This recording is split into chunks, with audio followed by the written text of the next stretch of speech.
How's it going, everyone? This is Trixx from MoS Smash, and in this video we're going to be talking about Falco's back hit nair drag down setups. If Falco is facing his opponent, the last hit of nair will send them away from him. However, the back hit of nair does not share the same property. Instead, the last hit you'll get is one of his connecting hits. And since this doesn't send our opponent away, we can actually use this for drag downs of a rising nair. Also, thanks to Dare's landing leg buff, something like this is now true. This means that you can actually get drag down combos started with Dare into rising nair, and ultimately get yourself some insane follow-ups or even kills.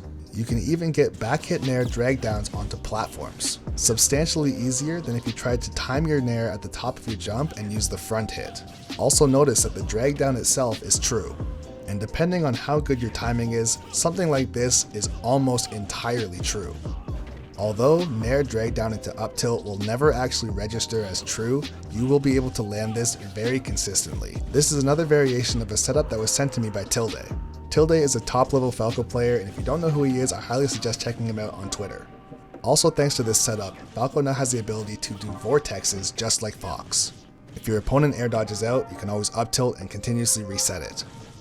Depending on your opponent's DI, they may end up in front of you or behind you, in which case you can actually get a grab. Also notice, everything leading up to this grab is true. I found that if your opponent happens to DI away, they will end up in front of you, and if they DI towards you, they'll obviously end up behind you. It's not the easiest thing to see, but with some practice, you will be able to react to the smoke pattern.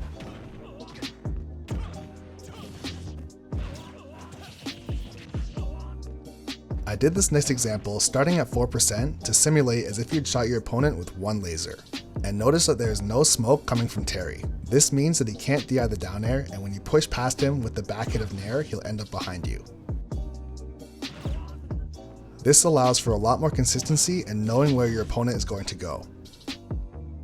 So for something like this, you'll know that you have to turn around with either an up tilt or a grab to continue the combo.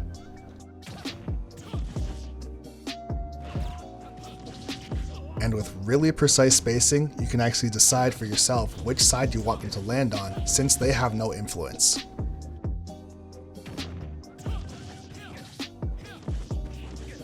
To get this hit of nair, you need to do an instant dash jump rising nair fast fall. This means you have to buffer a dash the moment you have control of your character and then jump immediately so you have maximum momentum moving forward with your nair. The nair itself needs to be very, very slightly delayed. If you do it too early, it won't work, and if you do it too late, it won't be true. You'll know that you're doing it wrong if the combo counter says that it isn't true, but also if your opponent gets sent away from you. If they're getting sent away from you, this means that you're not drifting far enough forward before you go for your fast fall, in which case your opponent is still getting hit by the front hit. I also wanted to show that this works on small characters, tall characters, heavy characters, and fast fallers, so it does work on everyone. Everyone except I'm sure for maybe Bayonetta, Shulk, Luigi, and anyone else who has a frame 1 aerial escape option. I also want to stress that although the combo counter is fairly accurate, something as simple as nair drag down into up tilt does not register as true. However, I land it all the time. Same with nair drag down into down tilt. Down tilt is frame 8, up tilt is frame 5, and grab is frame 6. And the reason why this works is because your opponent is put into heavy landing leg. So although the combo counter doesn't say it's true, the opponent doesn't have the ability to move. Another setup that utilizes this quality is Wolf's down throw instant dash attack. So even though something like this doesn't register as true, it actually is. So Falco now has true kill confirms that start between 50 and 80 depending on how heavy the character is, and there's nothing they can do. This makes catching rolls and ledge trapping even more terrifying.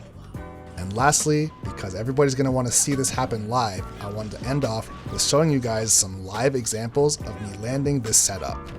In my opinion, with Falco's new buffs, this is something that will change his meta forever. A setup like this is just as important as the active hop combo if you really want to optimize Falco. And once again, this is Trixx from MoS Smash saying thanks for watching the video, and please be sure to subscribe to the channel for more videos just like this.